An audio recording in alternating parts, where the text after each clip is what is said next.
What if it wasn't your imagination?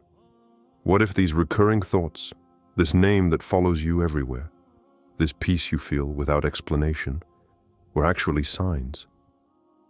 Sometimes, Allah doesn't speak through words. He speaks through moments, coincidences, silences that stir your heart.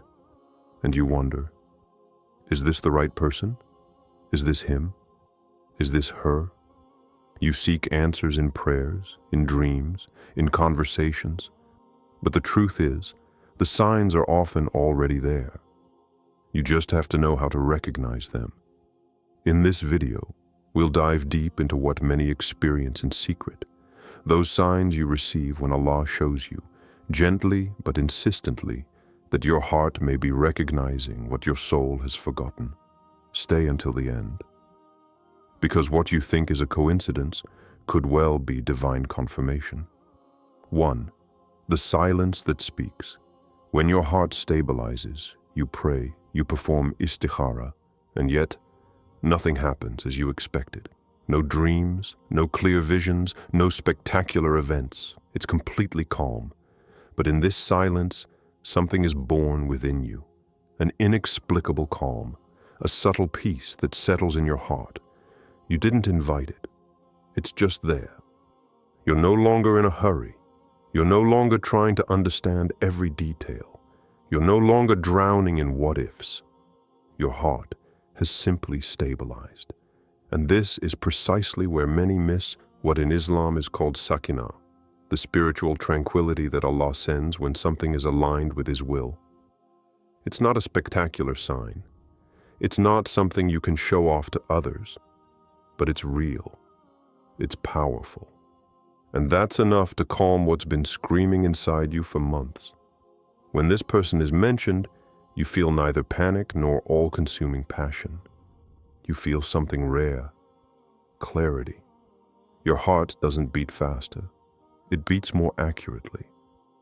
It's not blind attachment. It's a feeling of emotional legitimacy, as if this person isn't stealing your light, but illuminating it more.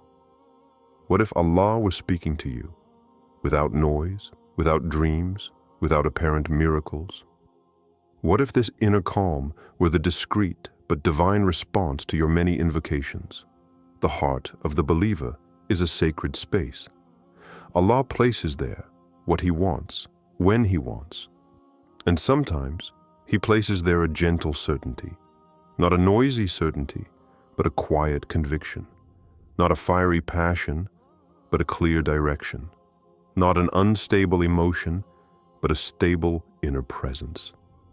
You no longer need to force it. You no longer need to convince your heart or seek external validation. For the most beautiful validation comes from a heart that God has soothed. And in that silence, you realize that it's not the lack of signs. It's that the sign is already there. This stability wasn't created by you. You didn't manipulate anything. You orchestrated nothing. It simply descended upon you. That is the language of Allah, a peace that needs no words, a direction that needs no proof. So don't underestimate what your heart feels without being told. Don't dismiss this calm just because it isn't spectacular. Sometimes the true miracle is a heart that, after so much wandering, finally stops in the right place. And that right place isn't always geographical. It is often a soul, a presence, a connection that Allah shows you not through outward signs, but through a silence filled with meaning. 2. Obstacles become bridges.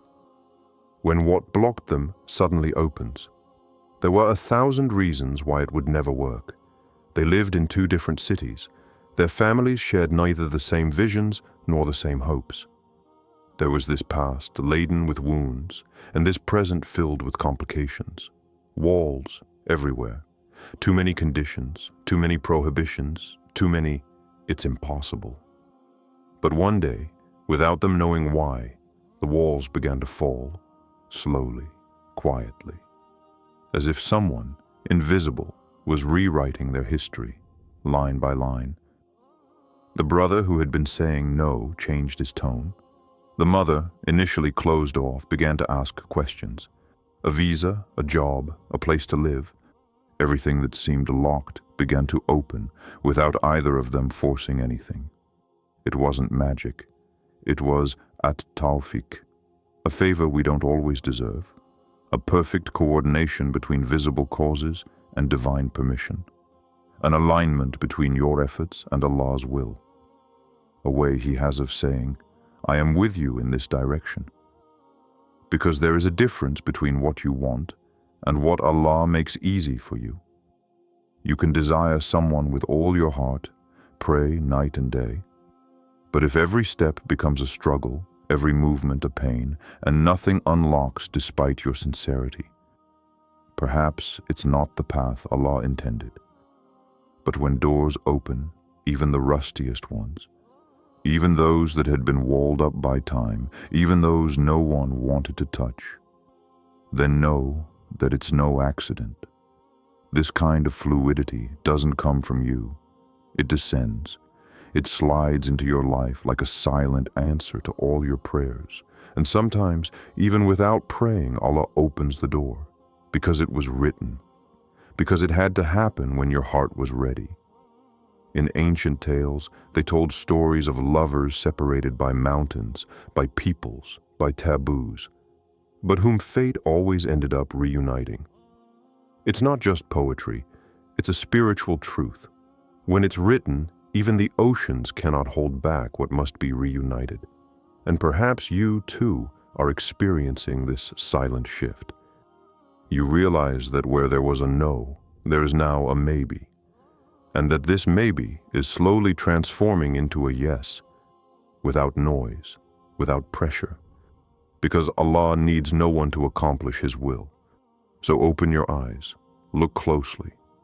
It's not you who makes things happen. It's not even the person opposite you.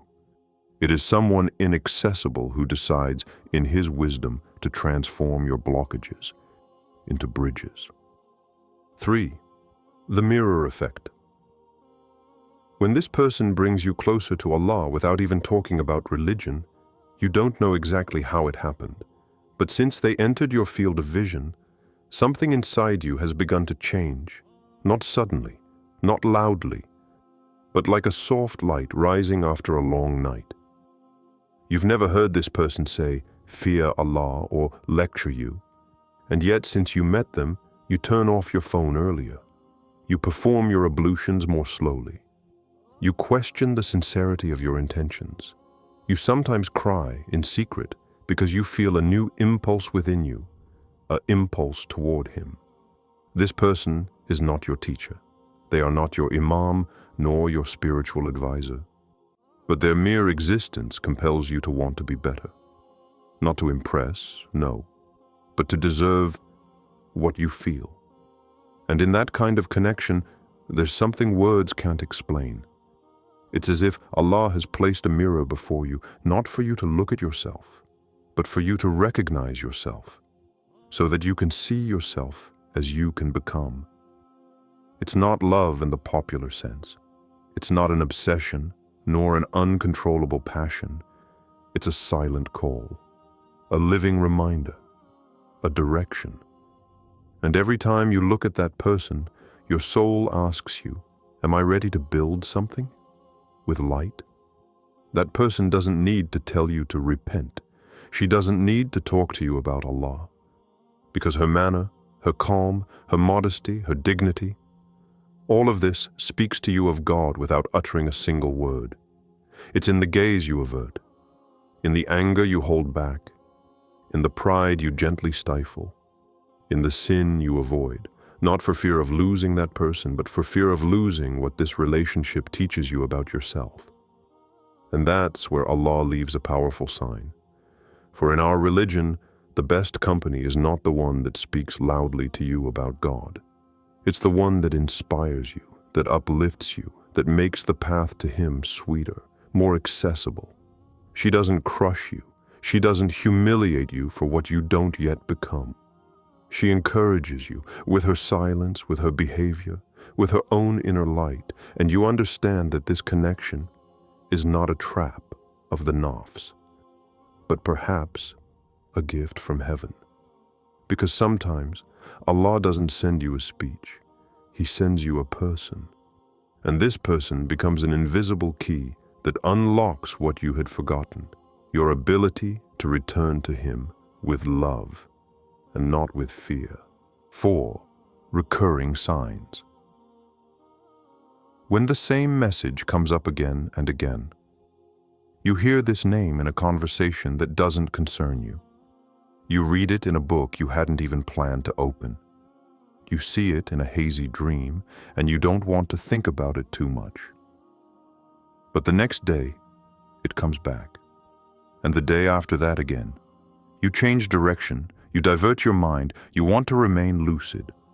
But this name, this face, this vibration comes back. Again and again. And it's not obsession. It's not a whim of the heart. It's a celestial rhythm.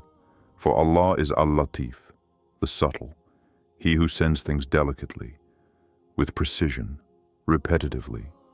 When Allah wants you to look in a direction, He doesn't need to shout. He makes you notice, again and again and again. What you call coincidence may be a divine communication, a wink from heaven that whispers to your soul, look here, pay attention, I'm teaching you something. But here's the thing. Most people idolize the sign and forget to look for the message. They cling to dreams, synchronicities, repeated names as if they were absolute certainties. But the sign is only a shell. The message is what you're supposed to understand inside. And often, this message is simple, clear, and limpid. Prepare your heart, not to possess, but to receive, not to be proud, but to humble yourself before the wisdom of the divine plan. These recurring signs are not guarantees. They are beacons, lamps that God places on the path, not so that you stop before them, but so that you move forward in the right direction. If this person returns to your mind, to your life, to your silences, if their name haunts you without haunting you, if their memory doesn't weigh you down but enlightens you, then ask yourself this question. What if this wasn't a coincidence? What if Allah was preparing you to welcome what your soul has been waiting for so long? But be careful. Don't confuse repetition with illusion. The signs of Allah soothe. They don't lead to obsession. They don't excite the ego. They soothe the soul. They don't fuel addiction. They nourish preparation. They remind you, whoever I prepare for you begins by finding me within yourself. So don't chase signs. Listen to them. Don't collect them. Internalize them. Because a true sign, when it comes from Allah, doesn't just make noise in your head. It places calm in your heart. And perhaps that is the greatest sign of all. 5. Emotional constancy. When emotion doesn't fluctuate with circumstances. Let's face it, the human heart is inherently unstable. One day it flares up, the next it cools down. It can build a palace of illusions in the morning and raise it all to the ground at night without warning. Emotion is an ocean, shifting, sometimes unpredictable. But sometimes there's an anomaly, a strange calm, a feeling that instead of rising and falling like a wave, remains stable. You don't think about that person obsessively. You don't feel an uncontrollable fire. But you know. You don't struggle with violent doubts. You don't experience peaks of joy followed by collapses. You feel something rarer, more precious, emotional clarity. And in an era where everything is fast-paced, impulsive, driven by intensity, this emotional constancy is a sign of maturity, but also, perhaps, a divine trace. In Islamic spirituality, what comes from Allah remains. What comes from the nafs burns. The nafs races, becomes inflamed, wants everything, right now. But the love that Allah allows does not lead to panic. It gives clarity. It produces a form of rational peace, a peace that does not depend on seasons or circumstances, You may go through arguments, silences, estrangements, but your heart remains connected. Not through toxic attachment, but through alignment. As if Allah wants you not to turn away, even when the moment seems to give you reason to flee. And it's not that you refuse to see the flaws. You see them. But despite them, your emotion remains true. You don't justify it. You don't force it. It's there, simply, solid. And there is wisdom in that, because love that depends on what the other gives you is only a reflection of yourself. But love that remains, even in storms, even in prolonged silences, even when distance sets in, is a love connected to its origin. And that origin, sometimes, is none other than the qadr. So ask yourself, does this feeling survive time without becoming bitter? Does it remain strong without strenuous effort? Can you feel this emotion without it destroying you internally? If so, maybe it's not an emotion. Maybe it's a direction. In Islam, we don't value spectacular, noisy, theatrical love. We value what stands the test. What, over time, becomes gentler rather than sharper. What, instead of leading you astray, centers you. And sometimes, the sign isn't in what you feel, but in how you continue to feel it, despite everything that could have extinguished it. For what comes from Allah is not destroyed by the first storm. So, now that you've heard all that, stop for a moment.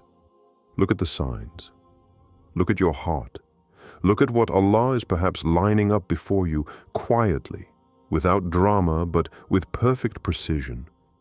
If you feel a particular peace, a conviction that doesn't come from you, a desire to improve yourself simply because of this presence, don't dismiss it too quickly. Sometimes the voice of Allah is silent, but it speaks loudly to those who listen with their heart. Share this video if it spoke to you. Save it to return to when doubts return. And above all, write in the comments, "O Allah, show me clearly what you want for me." Because sometimes what you seek is already seeking you, gently, divinely, intensely.